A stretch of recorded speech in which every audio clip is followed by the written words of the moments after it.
Hello Year 11, it's me Mr. Azzopardi with a video about the 3 marks of existence, something we've studied before. There's a quote on the board, no, on the screen.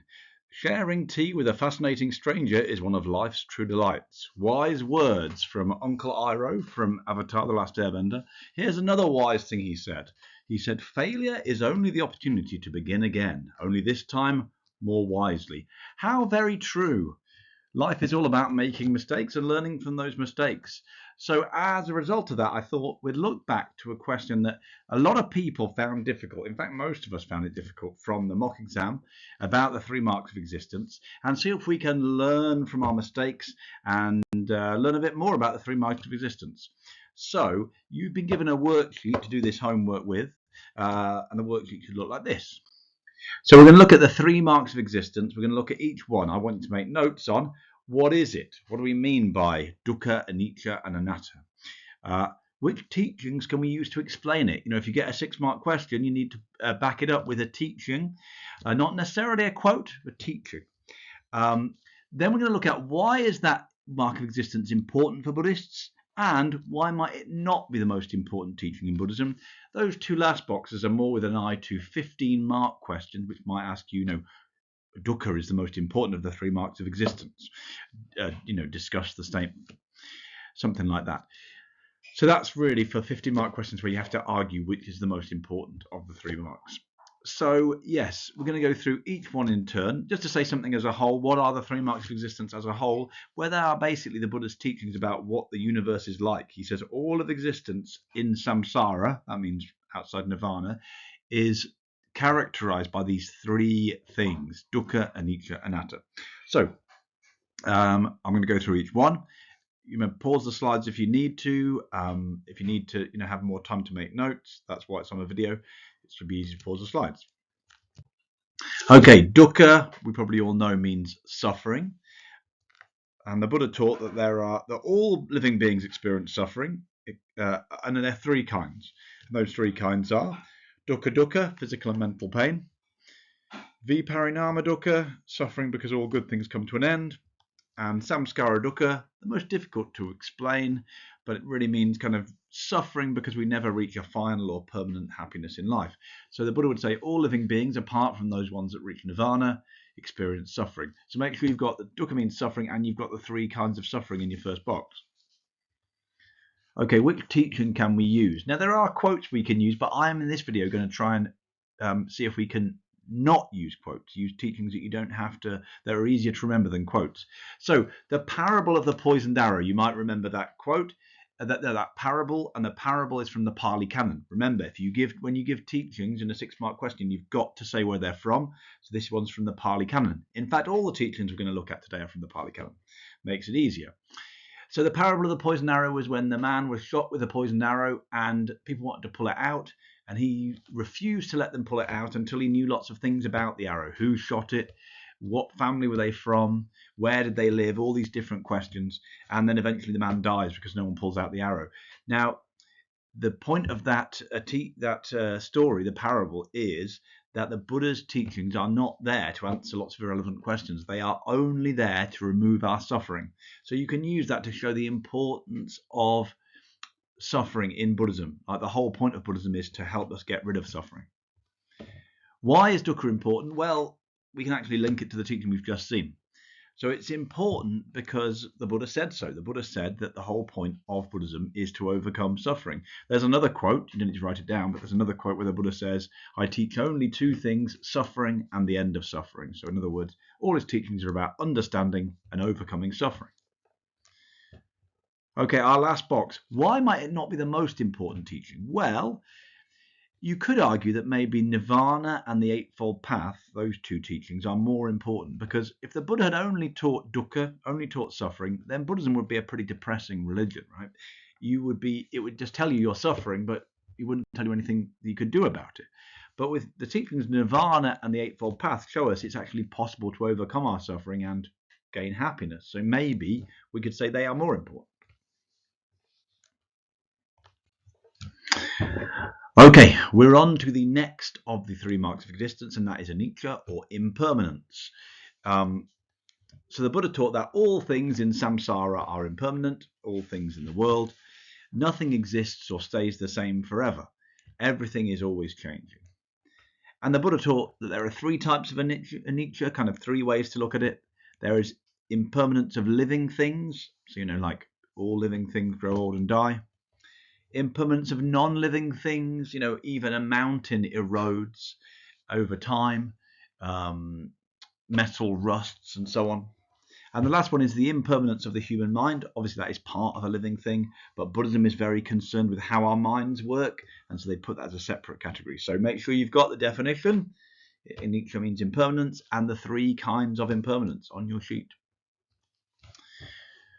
Okay, religious teaching. Well, the religious teaching is the story of Kisa Gotami. Again, you should know this story. It's from the Pali Canon. Make sure you write down it's from the Pali Canon. And that story, if you remember, it's all about a woman whose child gets very ill and dies, and she is advised to go to, she wants someone to help her child. She can't accept that her child is gone, and she is advised to go to see the Buddha, and the Buddha says to her that he can help her if she finds a mustard seed from a household, a house in which no one has ever died. And she goes around all the different houses, and she finds every time she goes there, they all say they've got mustard seeds, but then they all tell her someone in the house has died. And eventually she comes to an understanding that all things are impermanent, and we can't hang on to things that are impermanent, and we've just got to accept impermanence. And so that teaching helps us to understand not only the idea that all things are impermanent, but that Buddhists have to accept it and not fight against it. Why is it important? Well, as the story of Kisa Gotami shows, you cannot overcome suffering without understanding anicca. Viparinama dukkha, that second kind of dukkha, is caused by impermanence, right? We suffer because the things that we want, the things that we like, come to an end. And if we truly understand all things are impermanent, we will not suffer according to Buddhism, because if we know they're impermanent, things are impermanent, if we truly understand it, that doesn't mean just on the surface, but have a deep understanding, then we will stop craving after stuff, because we know it won't make us permanently happy. And once we stop craving, then we'll reach nirvana. So anicca, understanding it, can get you to nirvana. Lastly, why might it not be the most important teaching? Well, it can be argued that anicca is only important because it leads to dukkha. So in other words, the Buddha cared about anicca because the fact that things are impermanent makes us suffer. If the fact that things were impermanent didn't make us suffer, the Buddha wouldn't care about it. So you could say that means dukkha is actually more important, because it's like getting rid of suffering is the main thing in Buddhism, and anicca, understanding anicca, is only important because it helps us get rid of dukkha. So that's a way to look at it. The last of the three marks of existence is anatta, or no self, or maybe better explained as no fixed self. So the Buddha taught there is no permanent part of a human being. Our physical body and our thoughts are constantly changing all the time.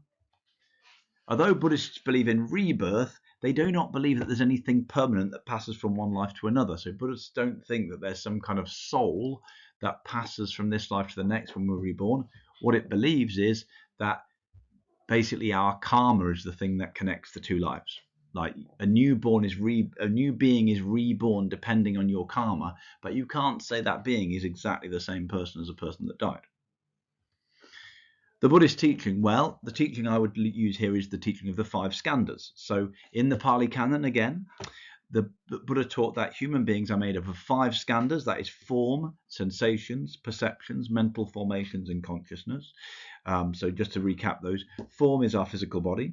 The other 4 are all to do with our mind. Sensations are the information we get from our senses, like we see something red or we hear a loud noise or whatever it is. Perceptions are when we understand or recognize what it is that we're experiencing with our senses. So we see something red, we realize it's a Kit Kat. We hear a loud noise, we realize it's thunder, whatever it is.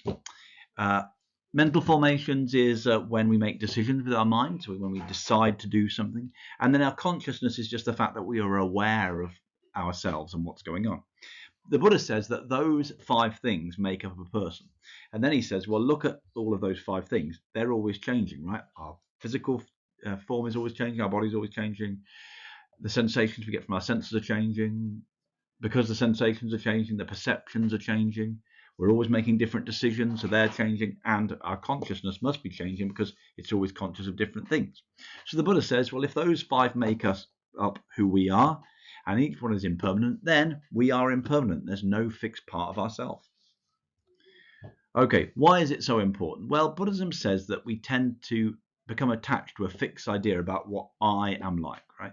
Even though we probably know that we're always changing, we have this tendency to fix onto this idea that I am a fixed kind of person. Because of that, we suffer when we grow old and change. So therefore, to truly understand anatta, to deeply understand I'm always changing, and accepting that helps us to overcome suffering. So it's very important. It's part of getting to nirvana.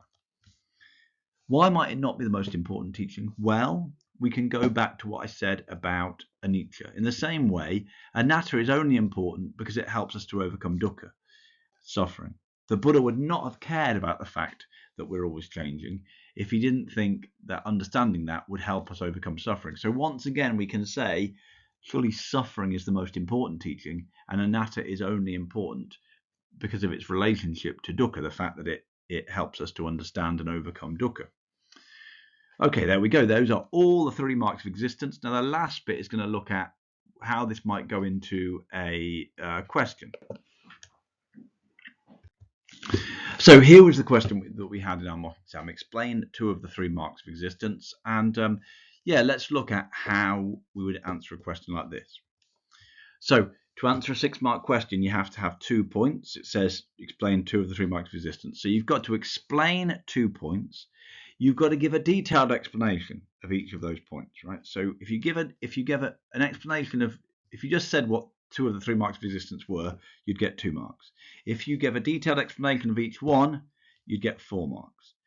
To get 6 marks, you then have to add a religious teaching, say where the religious teaching comes from, and explain how the religious teaching is linked to one of the points. Now, that doesn't mean you need 3 paragraphs, right?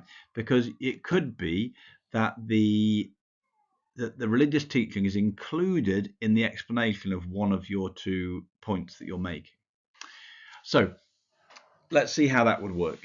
So in a question like this, 2 of the 3 marks of existence, you only need to explain 2 of them. If you explain 3, you won't get any more marks for it. So I might begin by saying one of the 3 marks of existence is dukkha, and then detailed explanation. I'd say the Buddha taught that all human beings, apart from people who've reached nirvana, suffer, and then I would give the 3 kinds of dukkha. I'd talk about what is dukkha dukkha, viparinama dukkha, samskara dukkha, and explain each one. There I got 2 marks. Then I might say another mark of the 3 marks of existence is anicca, and then I explain what that is. Anicca, all things are impermanent. I might even say the 3 levels of anicca. Then I would go into my teaching. In the Pali Canon, the Buddha taught the story of Kisagotami, whose child died and was taught by the Buddha to accept impermanence. And then I'd say, well, what's the significance of this? This story shows Buddhists that in order to reach happiness, they must accept impermanence and not try to cling on to things which are impermanent and will always change. So those are the sort of ideas that you might use in a 6-mark question. You could take out impermanence, put in anatta, and then in anatta you could use the story, or you could use the 5 skandhas you're teaching. Remember, you've got to include the idea in the Pali Canon. It says when you talk about the 5 skandhas, or you could, instead of using either of those as the one with the teaching, you could have used dukkha as the one you're going to talk about where there's a teaching, and you could say the parable of the poisoned arrow from the Pali Canon, explain the parable and say why the parable is relevant, because it shows that the Buddha's teachings are all about overcoming dukkha. Okay, I hope that makes sense. There we go. Thanks very much. Bye.